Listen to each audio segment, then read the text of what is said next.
Toujours un plaisir de vous retrouver pour ce nouveau numéro du débrief sur Média. Merci de nous rester fidèles. Les dirigeants ouest-africains ont annoncé la création d'une force régionale anti-terrorisme et anti-putsch dans la région ouest africaine. La décision a été prise à l'issue de la dernière rencontre de la conférence de la communauté économique des États de l'Afrique de l'Ouest tenue le 4 décembre dernier à Abuja au Nigeria. Des responsables militaires de la région ouest africaine doivent d'ailleurs se réunir en mi-janvier 2023 pour discuter des modalités de l'établissement de cette force régionale. Faut-il d'abord miser sur les causes des coups d'État dans la région ouest africaine? Cette force régionale antiterroriste est-elle le prolongement de l'ECOMOB, la force en attente de la CEDEAO? Le développement en première partie d'émission. Et puis en seconde partie du débrief, l'insécurité prend des formes multiples, dont les plus extrêmes sont les conflits armés. Ils peuvent être intranationaux, internationaux ou encore régionaux. Dans cette situation, le traitement de l'information occupe une place cruciale. Quel traitement de l'information face aux défis sécuritaires? Quel rôle des médias lors des crises ou des conflits? Le développement en seconde et dernière partie d'émission. Sur ce plateau, pour en parler avec nos invités, Monsieur Pape Ousmane Thiaw, vous êtes doctorant en sciences politiques, également analyste défense et sécurité. Merci d'avoir répondu présent à notre invitation. Merci Daouda, je vous remercie pour l'invitation. Je salue aussi M. Seck, mon co-débatteur. Merci également à votre co-débatteur, M. Mamadou Seck, spécialiste en géopolitique. Merci d'avoir une nouvelle fois répondu présent à notre invitation. Merci Daouda pour cette invitation. Je salue également tous les téléspectateurs de Média TV et je salue M. Thiaw, mon co-débatteur. Et je reste avec vous d'ailleurs. Que pensez-vous aujourd'hui de cette force annoncée par les dirigeants de la CEDEAO, à savoir la communauté économique des États de l'Afrique de l'Ouest, une force régionale qui sera une force anti-putsch et anti-terroriste? Qu'est-ce que vous en pensez déjà? Bon, merci Daouda. En fait, il se passe que à la 62e conférence des présidents de la CEDEAO, il a été décidé de mettre en place une force communautaire pour, disons, essayer un peu de lutter contre les putschs militaires et également contre le terrorisme. Mais je pense qu'il faut faire un rappel très bref du rôle même de la CEDEAO, parce qu'au départ, en 1975, lorsqu'on a mis en place cette organisation, c'était pour mettre en place une intégration économique. Alors, comment cette organisation, qui avait des objectifs strictement économiques, a fait une petite mutation pour aller vers des objectifs de sécurité? En fait, il faut voir qu'en 1978, on a signé au sein de la CEDEAO un accord de non-agression. Ensuite, en 1981, il y a eu un accord d'assistance mutuelle. Donc, on se rend compte petit à petit que la CEDEAO commence à s'occuper des questions politique et sécuritaire, en dehors même de son objectif principal qui était un objectif d'intégration économique. Et dans les années 90, avec la crise au Libéria, exactement en 1990, on a créé l'ECOMOG. Et en fait, cet instrument a servi un peu à, disons, à voir un peu ce qui se passait au niveau des cessez-le-feu, au niveau notamment des conflits militaires au Libéria. On a envoyé des soldats de la CEDEAO, essentiellement des forces du Nigeria et du Sénégal, essentiellement. Ensuite, on a eu vers 1998 l'envoi également de forces de la CEDEAO au niveau de la Sierra Leone. En 1999, c'est le fameux conflit en Guinée-Bissau. Donc, on se rend compte qu'au niveau de la CEDEAO, de plus en plus, on tient compte des aspects sécuritaires. Et jusqu'à leur dernière intervention en Gambie, quand Yahya Jammeh, qui avait perdu le pouvoir, avait également refusé aujourd'hui de reconnaître sa défaite et de partir. Effectivement. Et même en 2013, lorsqu'il y a eu cette attaque des djihadistes, des islamistes au Mali, Hein? La CEDEAO a été la première force à être envoyée sur place avant même. Mais est-ce que cela ne se comprend pas également? Aujourd'hui, vous avez rappelé les missions initiales de la CEDEAO, mais on le sait également, il n'y a aucun développement possible sans sécurité au préalable. Donc ce prolongement aujourd'hui de l'économie vers les questions politiques et sécuritaires, est-ce que cela ne se comprend pas également par cette situation à laquelle aujourd'hui la région ouest africaine fait face? Effectivement, parce que sans sécurité, on ne peut pas parler de développement. C'est une condition sine qua non pour aller vers le développement. Mais moi, la question que je me pose, c'est est-ce que les pays membres de la CEDEAO peuvent réellement prendre en charge leur sécurité? Parce que quand on a envoyé des soldats au niveau du Mali, avec les attaques djihadistes, il a fallu que l'Union africaine et l'Union européenne participent à hauteur de à peu près 450 millions de dollars pour notamment un appui logistique. Hein? Donc, est-ce que les pays membres de la CEDEAO ont la possibilité actuellement de prendre en charge leur sécurité? On reste sur ce point. Pape Ousmane Thiaw, est-ce que ces pays membres de la CEDEAO, de cette région ouest africaine aujourd'hui, ont cette capacité de prendre en charge leur propre sécurité?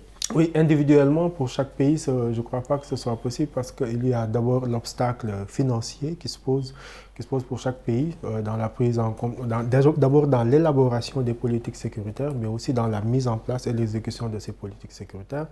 Donc, dans un cadre beaucoup plus, disons, mutualisé au niveau de la CEDEAO, il est bien possible de se regrouper et de mettre en place des mécanismes et les moyens nécessaires pour assurer la sécurité au niveau de l'espace CEDEAO. Mais bien entendu, et je tiens à rebondir sur ce que vient de dire M. Seck, on s'est rendu compte que la CEDEAO est passée d'une organisation ayant une trajectoire, disons, économique et qui s'est progressivement mutée vers la prise en compte des aspects sécuritaires et politiques.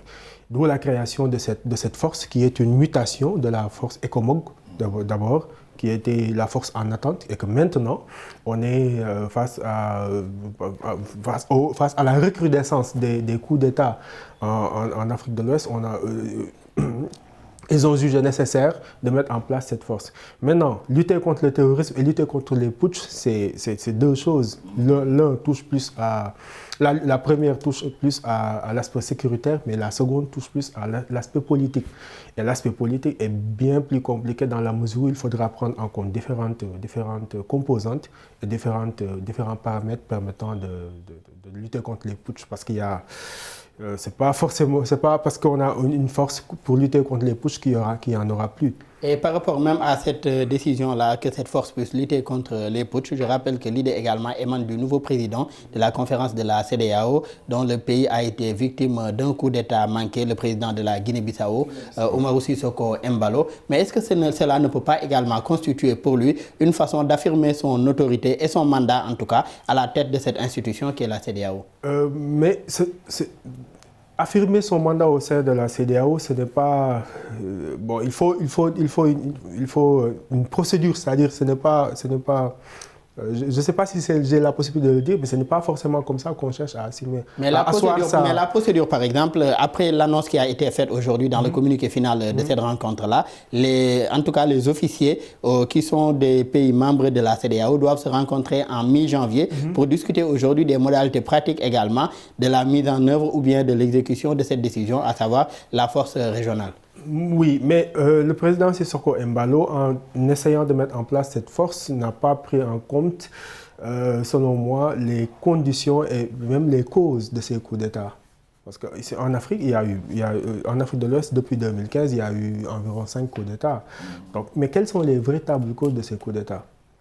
Quand on analyse sur le plan sociologique, on s'est rendu compte que ce sont cette malgouvernance et cette rupture de confiance entre les populations et les dirigeants qui font qu'il y a certains troubles qui découlent sur certains coups d'État. Donc je pense que la CEDEAO, encore une fois, c'est un peu trompé de combat dans la mesure où il faut toujours... Bon, bien entendu, la lutte contre le terrorisme est une lutte qui est plus urgente, bien entendu, mais pour lutter contre les putschs, il faut s'y prendre d'une autre manière. Donc, pour lutter contre les coups d'État, est-ce qu'il ne faudrait pas d'abord s'attaquer aux causes de ces coups d'État? On a aujourd'hui la question des élections dont aujourd'hui on discute de l'inclusivité en tout cas de ces scrutins-là. Il y a également la question des troisièmes candidatures dans certains pays et j'en passe. Donc est-ce qu'il ne faudrait pas d'abord s'attaquer aux causes plutôt qu'aux conséquences, puisque les conséquences constituent les putschs que l'on voit dans certains pays de cette région ouest africaine? Oui. Vous en avez rappelé le nombre tout à l'heure. Donc est-ce qu'il ne faudrait pas d'abord, pour ces dirigeants de la CEDEAO, s'attaquer aux causes, essayer de trouver des réponses politiques avant de venir en réaction militaire à ces putschs-là? Oui, moi je pense qu'ils ont réussi à nous... c'est un peu une fuite en avant en fait, parce que pour lutter contre les putschs au niveau ouest africain, s'attaquer aux causes est la première condition, mais on ne peut pas se lever un bon jour pour créer une force se disant que nous allons lutter contre les putschs sans pour autant prendre en compte les différentes considérations qui font que ces putschs puissent survenir en fait. Ouais, donc ce n'est pas pour adresser une certaine critique à M. Sissoko Embalo, mais il faut... L'histoire nous rappelle que ce sont des forces souvent qui ne prospèrent pas et qui ne produisent pas les résultats qui sont attendus. Tout simplement parce que le travail nécessaire, le travail préalable qui devait être fait n'a pas été fait. Donc, en tant qu'observateur, tout ce que l'on constate, c'est que la création de cette force peut être une opportunité, mais il faut bien entendu discuter de ses modalités de fonctionnement, mais également prendre en compte d'autres éléments qui font exactement que... Et l'on reste avec cette force-là. D'ailleurs, Mamadou Seck, selon le communiqué final de la 62e session ordinaire de la conférence des chefs d'État et de gouvernement de la CEDEAO, la conférence a instruit aujourd'hui au comité des chefs d'État-major d'étudier aujourd'hui ces modalités pratiques. On le rappelle depuis tout à l'heure, en veillant aussi à l'activation de la force aujourd'hui africaine de la CEDEAO plutôt, qui était en attente. Mais est-ce que cela ne montre pas plutôt aujourd'hui que cette force-là, anti-putsch et anti-terroriste, c'est aujourd'hui le prolongement ou bien c'est l'écomob aujourd'hui refonte en force anti-putsch et antiterroriste? Vous savez, pour être simple, moi je doute fort de la faisabilité de cette force, de la mise en place de cette force. Parce que il y a, outre le fait que sur le plan strictement logistique et matériel, ce sera extrêmement difficile, il y a également le fait que sur le plan sociologique, ce sera également très très difficile. On va pas se mettre un peu à faire des...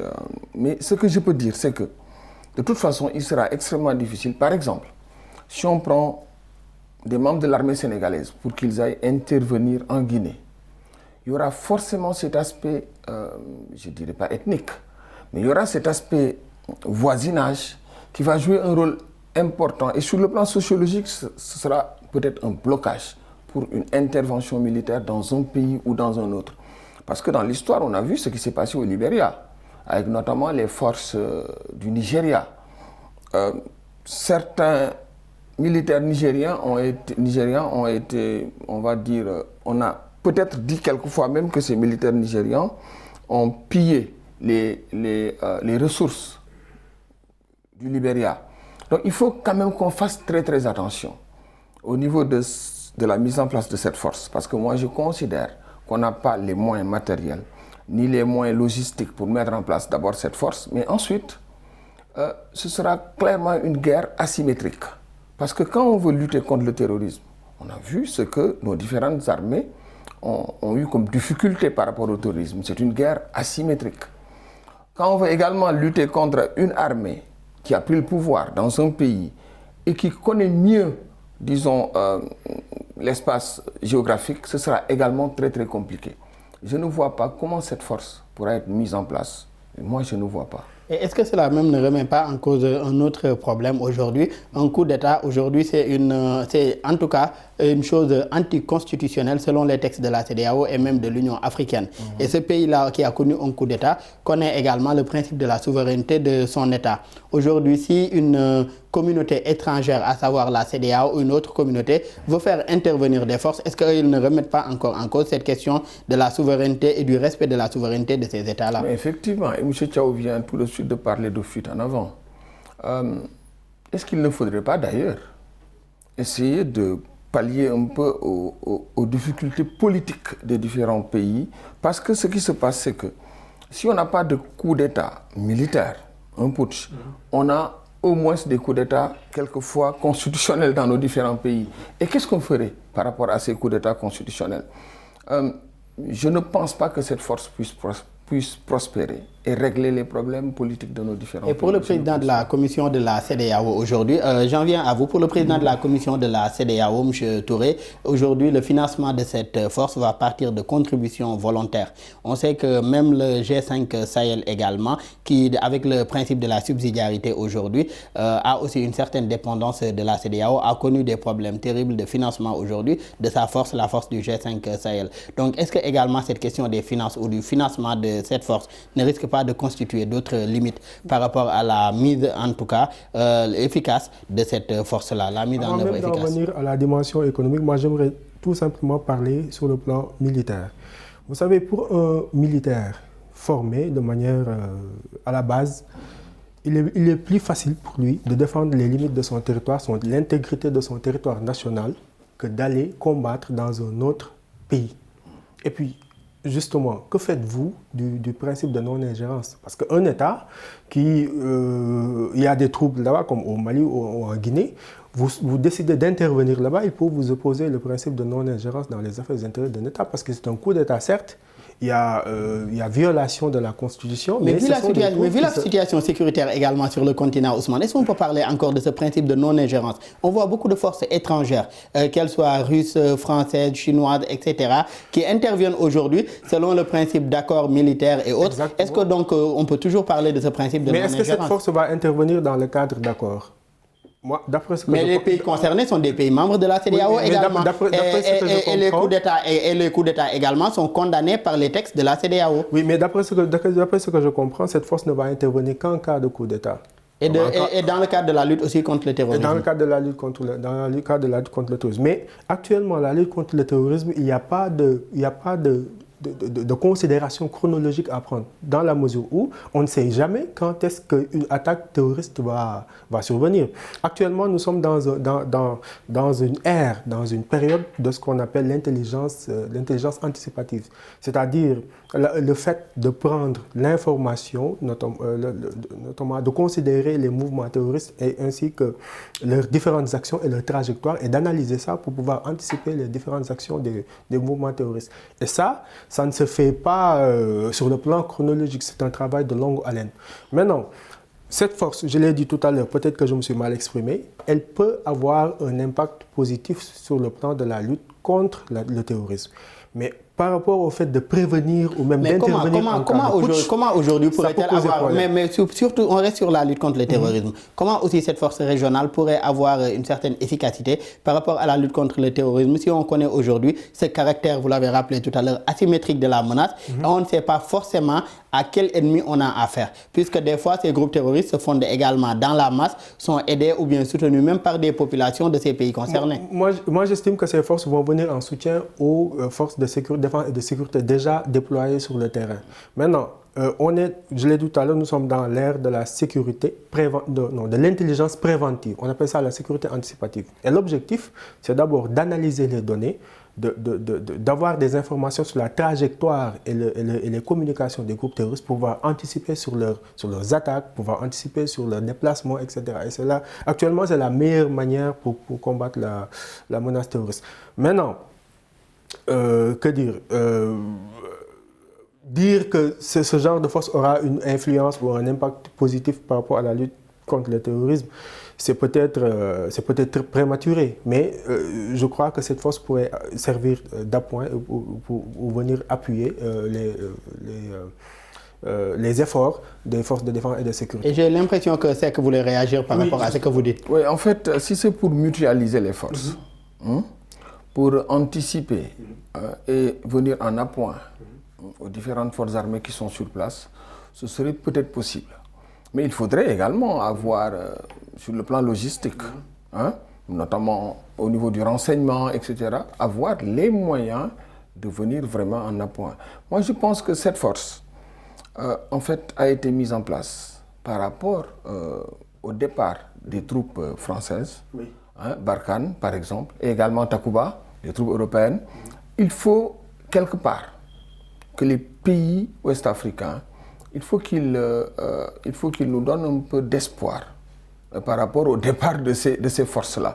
Mais concrètement, je ne vois pas comment ils pourront... Et aujourd'hui, vous avez parlé de mutualisation aujourd'hui. Est-ce qu'il ne faudrait pas également, pour combler peut-être ce vide ou bien ce gap que va laisser Takuba ou Barkhane, aujourd'hui, est-ce qu'il ne faudrait pas commencer par ça, c'est-à-dire cette mutualisation? Déjà, rien que dans la région ouest africaine, on a aujourd'hui l'ECOMOG, on l'a rappelé tout à l'heure, la force en attente de la CEDEAO, qui va migrer vers cette force aujourd'hui antiterroriste et anti-putsch. On a également le G5 Sahel qui a sa force et G5 Sahel dont certains pays également sont membres de la CEDEAO. Est-ce qu'il ne faudrait pas aller vers soit la fusion ou la mutualisation de tous ces efforts pour plus d'efficacité également? Il faudrait d'abord, pacifier l'espace CEDEAO. Quand je dis pacifier l'espace CEDEAO, c'est entre déjà les différents États. Vous savez qu'on a pratiquement une certaine défiance de la part du Mali, avec Assimi Goïta, de la part également de Doumbia, de la part également de Traoré, le nouveau président du Burkina Faso, qui forme un peu un petit conglomérat contre tous les autres États. Très proches d'ailleurs. Voilà, très très proches. Et il faudra d'abord pacifier l'espace. Pacifier l'espace CEDEAO entre ces deux groupes pratiquement qui sont formés. Et on a un peu l'impression d'ailleurs que cette force s'adresse à ces trois-là. On a quelque part l'impression que cette force est destinée à leur montrer un peu, que c'est possible, qu'il n'y ait plus de coup d'État en Afrique occidentale. Et il faut d'abord pacifier cet espace-là pour pouvoir mutualiser nos forces. Parce que si la force se met en place, on espère peut-être qu'elle va intervenir au Mali, qu'elle va intervenir au Burkina Faso, notamment dans la région des trois frontières, qu'elle va également intervenir peut-être ailleurs. Mais pour que cette force intervienne au Mali, il faut que l'État malien soit d'accord. Si l'État malien n'est pas d'accord, ce sera extrêmement difficile pour que cette force intervienne au Mali. Donc, il faudra, je pense, d'abord pacifier l'espace CEDEAO pour pouvoir peut-être faire intervenir cette force et mutualiser. Allez-y, Ousmane. D'autant plus que le Mali, d'après certaines informations dont je dispose, est sur la voie de sortir de la CEDEAO et de changer de monnaie, de sortir également du franc CFA. Donc, ce que j'essaie de dire, c'est que... Mais vu la situation aujourd'hui, que ce soit économique, sécuritaire, politique et même sociale, est-ce prudent également une telle aventure d'aller faire cavalier seul face aujourd'hui, surtout à la situation sécuritaire de ce pays-là qui est le Mali? Peut-être que le Mali a des garanties. Peut-être que le Mali a des garanties par rapport à ses nouveaux partenaires. Mais il y a beaucoup d'analystes qui voient que dans pas très longtemps, le Mali va sortir non seulement du franc CFA, mais aussi de la CEDEAO. Donc si le Mali sort de la CEDEAO, il sera peut-être impossible pour cette force d'intervenir au Mali. Moi, j'estime que la CEDEAO, et je l'avais dit la dernière fois lors de la dernière émission, que la CEDEAO souffre actuellement d'une crise de légitimité qu'elle cherche par tous les moyens à rattraper à travers des actions qui peuvent paraître à un moment donné incohérentes. Moi, j'estime que la création de cette force, bon, si on m'avait dit la création d'une force antiterroriste, j'aurais pu comprendre, parce que c'est normal au vu du contexte sécuritaire. Mais quand on parle d'une force anti-putsch, ça veut dire beaucoup de choses, parce que ça veut dire que peut-être on cible certaines personnes. Et ces personnes, justement, ne se le sauront pas faire. Et il y a une crise de légitimité, justement. Mais comment remédier à cette crise de légitimité dont vous parlez au sein de la CEDEAO? Il y a le développement d'une opinion en Afrique de l'Est, notamment sur les réseaux sociaux, qui est de plus en plus forte et qui, à un moment donné, considère la CEDEAO comme étant une bande de dirigeants qui cherchent à protéger leurs intérêts. Parce que c'est ça qui se dit, en fait. Mais par rapport à cette image-là, comment remédier aujourd'hui à cette crise de légitimité que traverse la CEDEAO? Justement, à travers des actions concrètes et cohérentes. Maintenant, les différentes actions qui sont posées depuis lors par la CEDEAO ne démontrent pas cette envie justement de récupérer, de récupérer cette confiance perdue par rapport aux opinions, par rapport au peuple. Vous allez au Mali, ils disent tous que la CEDEAO, c'est une CEDEAO des chefs d'État, pas une CEDEAO des peuples. Vous allez au Sénégal, les Sénégalais, la plupart disent que la CEDEAO, ce n'est pas une CEDEAO des peuples, c'est une CEDEAO des chefs d'État. Et ça pose problème à un moment donné. Et aujourd'hui, allez-y. Je voulais dire que c'est même un peu plus grave, parce qu'on a assisté à une réunion de la CEDEAO à New York. Oui. Ce qui est extraordinaire, ça veut dire qu'une organisation sous-régionale se réunisse en dehors même. Mais là, est-ce que ce n'était pas au vu également de l'urgence qui s'était présentée et qui a occasionné en tout cas cette réunion extraordinaire à New York à l'occasion de l'Assemblée générale des Nations Unies? Est-ce que ce n'était pas par rapport à l'urgence aujourd'hui du moment? C'était peut-être conjoncturel, mais le symbole est important. Le symbole est extrêmement important. Hein? Aussi, on note quelque part, hein, à tort ou à raison, une certaine compromission de la CEDEAO par rapport à la France. Hein? Beaucoup d'observateurs pensent que la CEDEAO est téléguidée quelque part par la France. Alors, est-ce que d'ailleurs, la création de cette force-là, hein, est-ce qu'elle n'est pas quelque part téléguidée également par la France? Moi, je me pose juste cette question. Si on reste avec la création de cette force aujourd'hui, selon en tout cas les dirigeants de la CEDEAO, c'est une façon d'apporter des problèmes, des solutions en tout cas endogènes ou bien des solutions locales à nos problèmes plutôt que de toujours compter sur des solutions extérieures. Ils veulent faire allusion à l'intervention aujourd'hui de ces forces étrangères sur les théâtres africains des opérations. Mais il faut aussi rappeler que ces interventions également sont assujetties à des accords militaires, on en parlait tout à l'heure, qui lie des États de la CEDEAO avec ces pays-là également qui sont des pays étrangers. Donc une force régionale, est-ce qu'elle suffirait aujourd'hui à prendre en compte ces questions tout en sachant que ces pays sont membres de la CEDEAO et ont également des accords militaires qui les lient avec d'autres pays étrangers?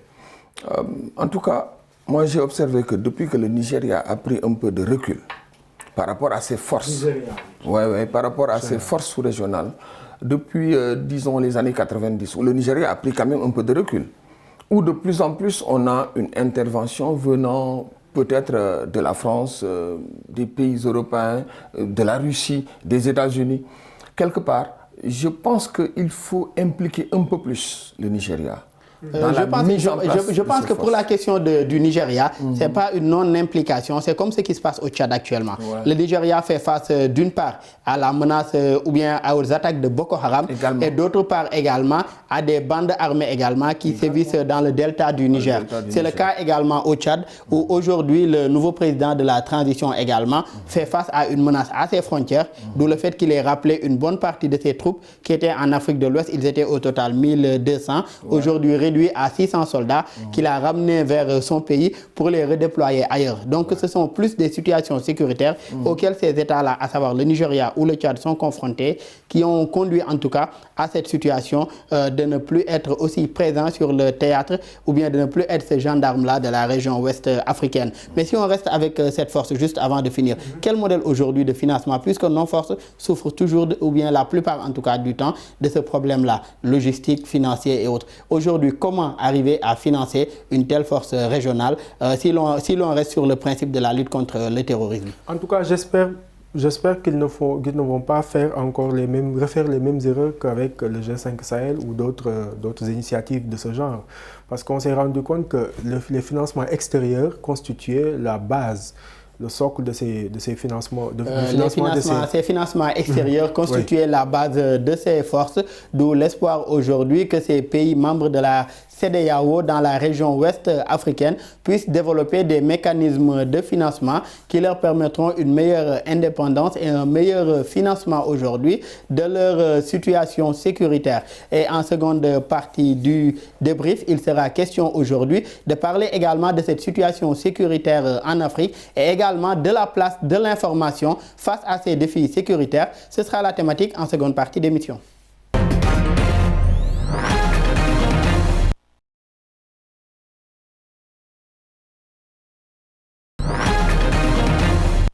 De retour pour la seconde et dernière partie du débrief, M. Pape Ousmane Thiaw, face à la situation sécuritaire sur le continent africain. Aujourd'hui, quel rôle d'abord des médias pour la prévention de l'extrémisme violent? Puisque avant d'en arriver également à cette menace terroriste, il y a eu la question de l'extrémisme qui a abouti à cet extrémisme violent pouvant même conduire à des attaques terroristes. Déjà, quel rôle pourraient jouer les médias pour la prévention aujourd'hui de cet extrémisme violent? Oui, moi je crois que pour n'importe quel sujet, hormis les sujets sécuritaires, le rôle des médias est prépondérant dans la mesure où le fait d'abord de véhiculer la bonne information, une information pas du tout manipulée, une information qui relate que les faits, c'est d'abord important pour pouvoir permettre aux différentes parties de comprendre ce qui se passe. Mais également le fait de pouvoir, en cas d'attaque par exemple, en cas d'attaque terroriste, le fait de pouvoir À un moment, je ne dis pas cacher les faits, je ne dis pas maquiller l'information, mais je parle juste du fait de pouvoir véhiculer une information, une analyse positive auprès du grand public. Maintenant, c'est avec les autorités qu'il faudra peut-être avoir une communication.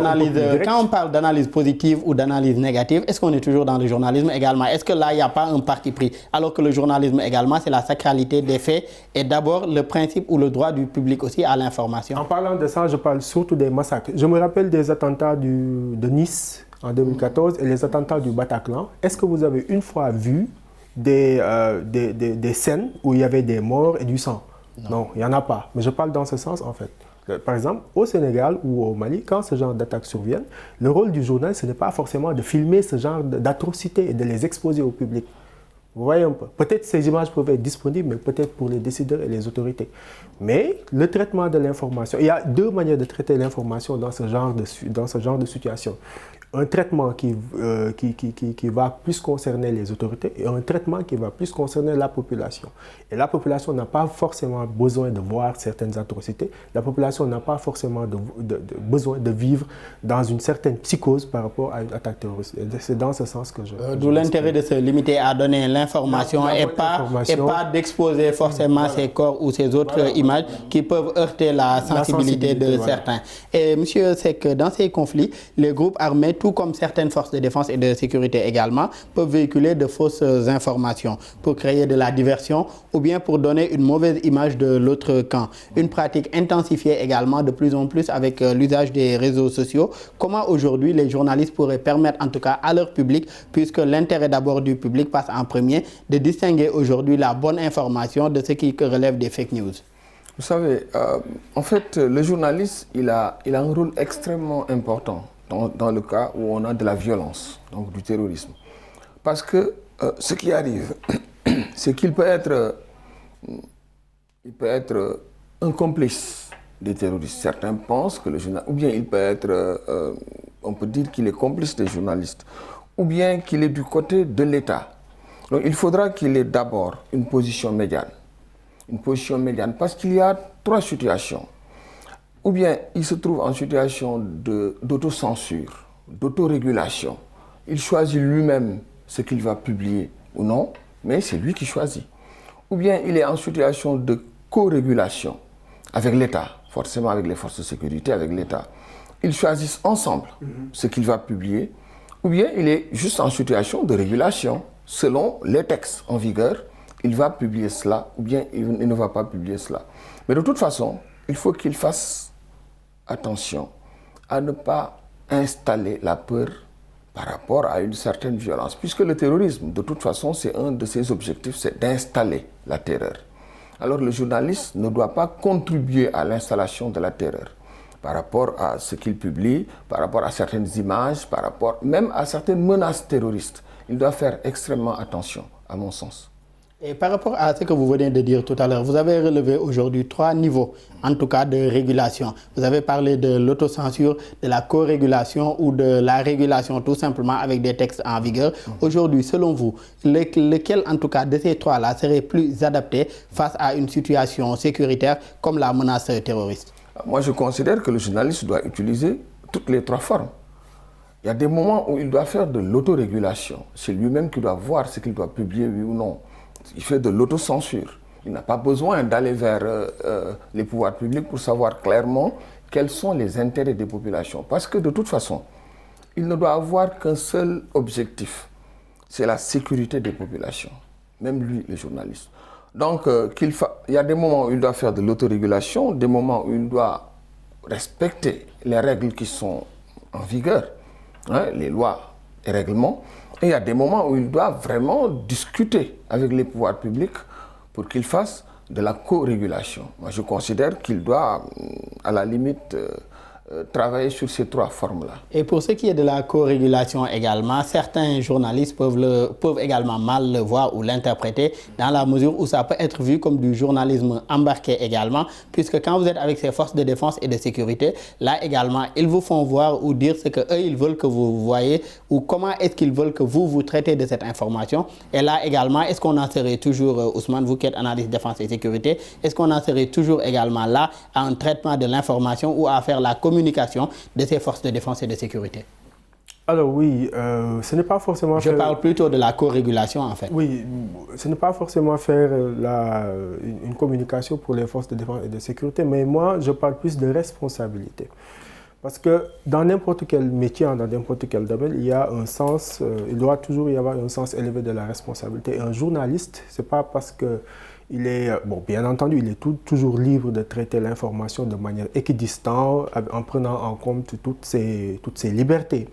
Mais quand même, dans une situation exceptionnelle comme une attaque terroriste, une menace qui est proférée à l'endroit de la population par un chef terroriste, lui, il est sénégalais ou il est malien. Donc, quelle doit être sa posture? Parce que je pense qu'il n'y a pas suffisamment eu de débats ni d'études par rapport au rôle d'un journaliste par rapport à tout ce qui est attaque terroriste, voilà, études par rapport à tout ce qui est menace terroriste. Mais je pense qu'il y a une forte dose de responsabilité qui doit toujours primer dans la mesure où un journaliste, je crois que tout le monde est d'accord avec moi, un journaliste ne peut pas se permettre de véhiculer certaines images choquantes à l'endroit du public. Parce que l'objectif d'une attaque terroriste, c'est d'installer la peur, d'installer la psychose et de voilà, traumatiser tout le monde. Et au-delà de cette question des images, je veux qu'on en vienne juste à un exemple pratique. Aujourd'hui, dans ce contexte sécuritaire que l'on voit dans la zone Sahel, une chaîne d'information comme ceux de le RFI a été suspendue d'un pays comme le Burkina aujourd'hui, un pays aussi qui traverse une transition dirigée par le capitaine Traoré.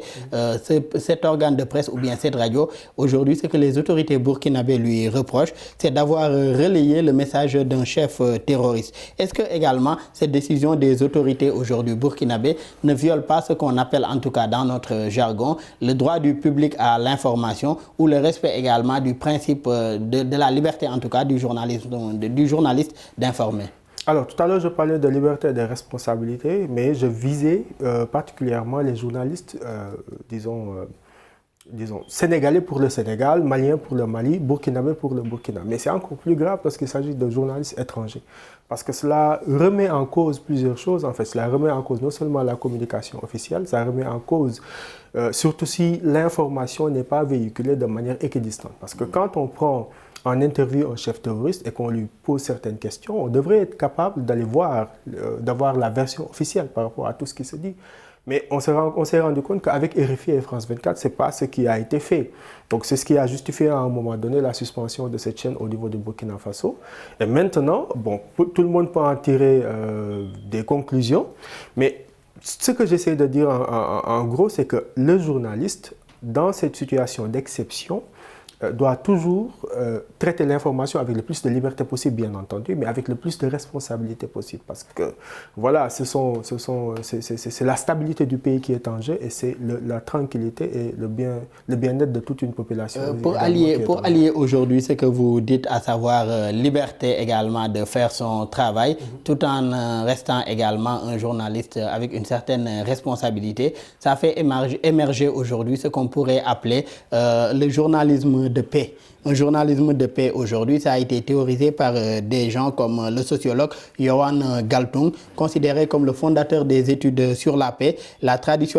Selon lui, la traditionnelle couverture médiatique des conflits déforme la réalité et favorise des réponses violentes aujourd'hui et fait aussi surtout la propagande de la violence. C'est à cet effet que Yohann Galtung et Jack Lynch ont proposé ce qu'ils appellent le journalisme de paix. Comme je l'ai dit tout à l'heure, le journalisme de paix propose aujourd'hui de repenser les rapports entre le journaliste et ses sources d'information, c'est-à-dire les conflits qu'il couvre et les conséquences aujourd'hui de l'information qu'il délivre, en mettant aujourd'hui à la disposition de ces journalistes une série en tout cas d'outils issus des études sur la paix et les conflits pour laisser place aujourd'hui à des solutions non violentes. C'est-à-dire le journaliste ne doit plus seulement, selon leur théorie de journalisme de paix, à seulement relayer les violences, mais également montrer ce qui se fait en termes de paix et ce qui se fait aussi en termes de solutions non violentes. Mais que pensez-vous d'abord déjà de ce concept de journalisme de paix tel que théorisé? En fait, je pense que ce concept peut bien prospérer, mais il faudra d'abord changer les paradigmes. Parce que nous sommes dans des sociétés qui sont de plus en plus violentes. Et le journaliste, forcément, il fait partie de la société. Bien sûr, le journaliste doit faire en sorte que le contrat social soit un tissu, disons que le contrat social soit de plus en plus solide.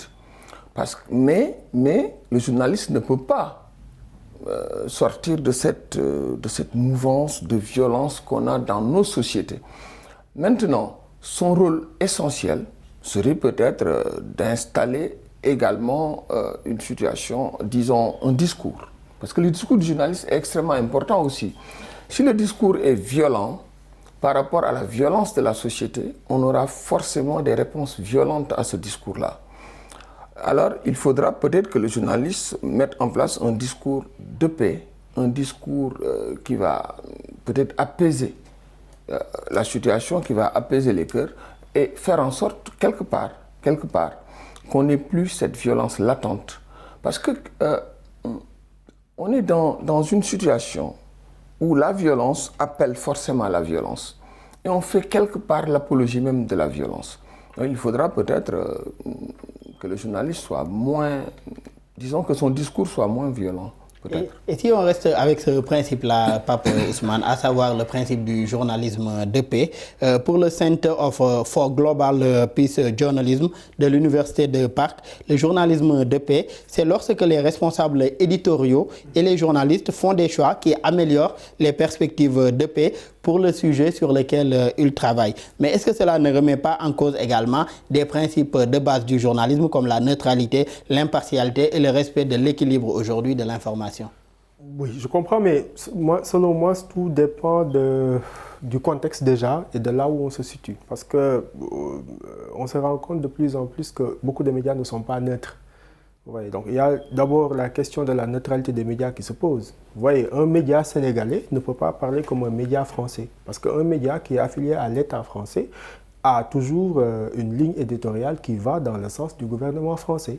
Idem pour un média privé dont le chef, dont le patron a des intérêts localisés dans un domaine ou dans un endroit bien précis. Le plus souvent, sa ligne éditoriale va aller dans un sens. D'où l'intérêt aujourd'hui, à la place de l'objectivité qui, je pense, tend plus vers un idéal, de remplacer peut-être cette objectivité par la question de la responsabilité, comme vous l'avez dit tout à l'heure, et surtout de l'honnêteté intellectuelle du journaliste concerné. Le plus important, c'est d'être honnête intellectuellement et d'être responsable par rapport... Et quand je parle de ça, je parle de principes très basiques. Hein.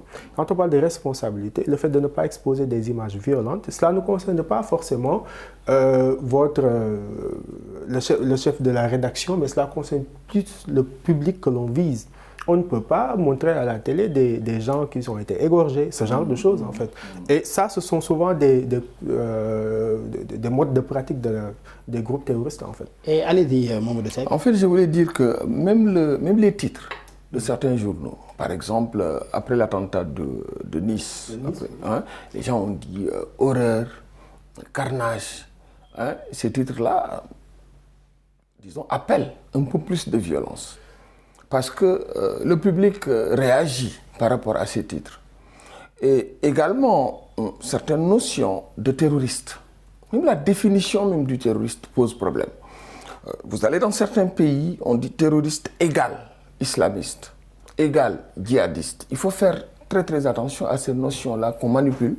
Il faut les manipuler avec beaucoup de précautions parce que ces notions peuvent également appeler à un peu plus de violence. Donc, il faudra d'abord, pour parler de journalisme de paix, que les titres soient un peu plus apaisés. C'est extrêmement important. Et que, quelque part, qu'on aille vers un peu moins de titres sanglants. Un peu moins de sensationnel. Voilà, un peu moins de sensationnel, un peu moins d'émotionnel, quelque part.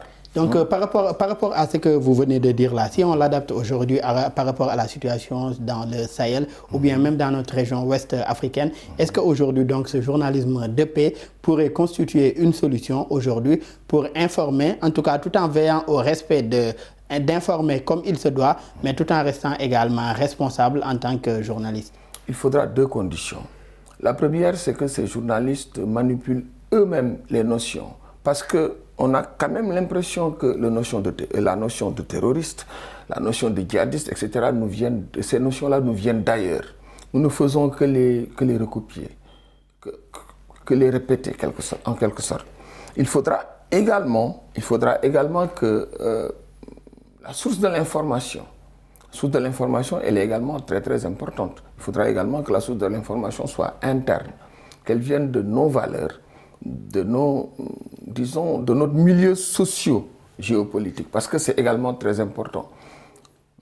Mais face aujourd'hui à la globalisation aujourd'hui, est-ce qu'on peut aussi limiter nos sources d'information à par exemple des sources qui proviennent de nos valeurs ou de nos réalités ou de nos espaces? Est-ce qu'aujourd'hui, face à la globalisation, cette question des sources peut se limiter aujourd'hui à notre espace géographique ou affectif? Bien entendu, il faut prendre en compte différents éléments, peut-être même provenant de l'extérieur. Mais tout ce qu'on essaie de dire, c'est que la manière dont l'information est traitée est toujours très importante dans la perception que peut avoir l'opinion par rapport à une situation bien donnée. C'est ça en fait. Et en matière de terrorisme, il y a plusieurs caractéristiques, notamment le fait qu'il s'agit d'une menace que l'on ne peut pas saisir. Les individus se fondent souvent dans la masse et leurs attaques sont plus souvent furtives et dévastatrices. Vous voyez, donc le journaliste doit avoir une posture, je ne dirais pas partisane, pas du tout, mais une posture équidistante par rapport aux événements, allant dans le sens de traiter cette information de la manière, pas occulter les informations, pas occulter l'information, mais de la traiter avec le plus de détachement possible, de la traiter avec le moins d'alarmisme possible. Parce que l'objectif, comme on le dit, c'est de faire en sorte que l'information puisse être véhiculée et que les autorités puissent prendre les décisions idoines sans pour autant les décisions idoines tout en protégeant le maximum les populations. Et si on reste avec cette diffusion de l'information, face déjà aujourd'hui à la situation actuelle, les journalistes aujourd'hui, que ce soit au Sénégal ou ailleurs, n'ont plus le monopole de l'information avec l'apparition d'autres diffuseurs, si on peut les appeler ainsi, dits activistes ou bien des influenceurs, etc. Déjà, quelle posture aujourd'hui du journaliste pour le traitement de l'information en période de crise ou de conflit face à ces différents canaux aujourd'hui, ou ces différents canaux à travers lesquels les gens véhiculent ce qu'ils appellent ou bien ce qu'ils considèrent eux comme être de l'information? Oui, les différents canaux, notamment les réseaux sociaux qui existent actuellement, font que le travail de journaliste est de plus en plus, disons, concurrencé. Donc maintenant, le journaliste, qu'est-ce qu'il doit faire? C'est d'abord de faire en sorte d'avoir une présence au niveau de ces plateformes, mais aussi de veiller à ce que l'utilisation de ces plateformes puisse servir l'information à des fins, disons, éthiques, mais pas utiliser l'information à des fins de manipulation. Parce qu'on se rend compte qu'au niveau des réseaux sociaux actuellement, il y a beaucoup de fausses informations, il y a beaucoup de demi-vérités, de fausses, voilà, de demi-vérités ou de manipulations qui y sont. Donc le journaliste doit avoir une posture allant dans le sens de prendre l'information de manière brute et de faire en sorte que cette information puisse être potable. Vous voyez un peu, notamment en véhiculant ça au niveau de ces plateformes sociales. Est-ce que ce n'est pas ce qui a conduit aussi à ce qu'on voit de plus en plus? On voit de plus en plus aussi que le fact-checking, encore appelé en français la vérification des faits, aujourd'hui gagne de l'ampleur. Déjà, le principe de base d'une information, en tout cas journalistique, c'est qu'elle est collectée, traitée, recoupée, triangulée et tout avant d'être diffusée. Donc, au préalable, une vérification a été faite. Mais si l'on va aujourd'hui jusqu'à ce qu'une information soit publiée et que d'autres journalistes ensuite, a posteriori, aille faire une vérification pour venir dire si cette information est avérée ou pas. Est-ce qu'aujourd'hui, cela ne l'explique pas, en fait, cette situation-là, avec autant de fake news qui circulent, où le public ne se retrouve plus sur ce qui est de l'information et ce qui ne l'est plus? Non, mais c'est parce que, de toute façon, on a une certaine instantanéité de l'information qui fait que, quelque part, les gens n'ont pas peut-être le temps de vérifier réellement cette information-là. Maintenant, ils peuvent vérifier à... Mais à la base, un journaliste doit vérifier une information avant de la publier. D'où même l'intérêt de la diversification des sources. Déjà, même sa meilleure source aujourd'hui est susceptible de nous manipuler un jour. D'où l'intérêt de toujours même recouper une source avec 2 ou 3 autres sources pour en avoir le cœur net par rapport à la véracité de cette information-là. Mais Daoud, vous êtes dans le principe. C'est ça le principe. Mais ce qui se passe réellement, c'est que quelquefois, il y a une course vers l'information qui fait que... Et même quelquefois, les informations viennent de l'Internet. Beaucoup de journalistes reprennent juste des informations. C'est après maintenant qu'ils vont en amont essayer de vérifier. Mais ce qui se passe réellement, c'est qu'il y a une course vers l'information entre les différents organes de presse qui fait que quelquefois, les gens reprennent et vont après vérifier. Et certaines informations sont extrêmement sensibles. Quand on parle de terrorisme, on parle de massacre. dans tel ou tel village, de massacre de telle ou telle population, cela peut conduire à des extrémités énormes. Donc il faut réellement qu'on fasse très très attention à cette information-là. Et pour ce qui est du traitement de ce genre, et pour ce qui est si on reste avec le traitement de ce genre d'informations, évitez également pour le journaliste de s'attarder sur des détails. Par exemple, lors d'une tuerie ou autre, en tout cas, que l'on voit, aujourd'hui revenir sur l'ethnie ou la communauté et autres. Évitez aussi ce genre de détails pour éviter que cet article ou bien cette production n'attise également, ne soit source d'autres violences. En fait, je pourrais revenir sur le mot de M. Thiaw, c'est la responsabilité. Mais maintenant, il y a également beaucoup de manipulation. Hein? Les informations viennent de plusieurs sources. Je répète, on peut avoir par exemple le traitement d'une information en Afrique par une télévision ou une radio française, une télévision ou une radio russe. Et là, vous voyez bien que les intérêts ne sont pas les mêmes. On peut également avoir une information en Afrique traité par quelqu'un qui n'a pas assez d'objectivité parce qu'il est vraiment concerné par la situation. Celui-là, il va peut-être mettre également de l'huile sur le feu. Il y a maintenant le journaliste responsable qui n'est ni dans l'un ni dans l'autre des cas, qui peut peut-être traiter cette information avec beaucoup de... Et d'où l'intérêt aujourd'hui que ce journaliste-là, qui est aujourd'hui équidistant de tous ces bords-là, de vérifier et d'avoir la bonne information. J'en viens à vous. Et quels enjeux aujourd'hui de la couverture médiatique en période d'insécurité ou de crise? Alors, j'aimerais juste rebondir sur les propos de M. Seck en donnant l'exemple du Mali. Vous savez, au Mali, de 2012 à 2015, les journaux, les journalistes, peut-être que c'est vrai, hein, mais relayaient souvent que c'était la population Peul qui était les plus visées par les attaques. Ouais, cela a créé quoi? Cela a créé plusieurs réactions allant dans le sens de radicaliser un tout petit peu les populations Peul. Et à un moment donné, les Peul et les Dogons se sont affrontés. Vous voyez un peu. Donc, c'est la manière, moi je considère que c'est la manière dont l'information a été véhiculée qui a fait que certaines communautés se sont senties plus ou moins visées par rapport aux attaques, que ce soit des attaques terroristes ou des attaques même de forces gouvernementales. Et à un moment donné, cela a amené une certaine, bon, je dirais pas radicalisation. Et aujourd'hui, si on l'adapte à votre exemple, quels enjeux aujourd'hui de ces informations ou de la couverture médiatique face à de telles réalités? Et moi, je pense que la manière dont le journaliste traite l'information doit toujours aller dans le sens de préserver les acquis sociaux de base, notamment en période d'insécurité. Parce que un des leviers que peuvent utiliser les groupes terroristes, c'est de donner une connotation identitaire à leur lutte. Vous voyez, donc il faut casser cette dynamique et faire en sorte que la situation d'insécurité ne puisse pas toucher une communauté ou ne puisse pas stigmatiser une communauté ou peut-être réveiller certaines blessures, notamment entre communautés, et allant dans le sens qu'on ne puisse plus parler de violence terroriste, mais plutôt parler de violence communautaire. Vous voyez un peu. Et malheureusement, je sais que nous en sommes à la fin de cette émission. Les maîtres mots lors de ces échanges-là, si on peut retenir, ont été responsabilités, tenir compte également de la situation aujourd'hui que traverse ce pays, mais tout en veillant également aux droits du public à l'information. Je rappelle que nous recevions M. Pape Ousmane Thiaw. Vous êtes doctorant en sciences politiques, également analyste défense et sécurité. Merci d'avoir une nouvelle fois répondu présent à notre invitation. Merci beaucoup, M.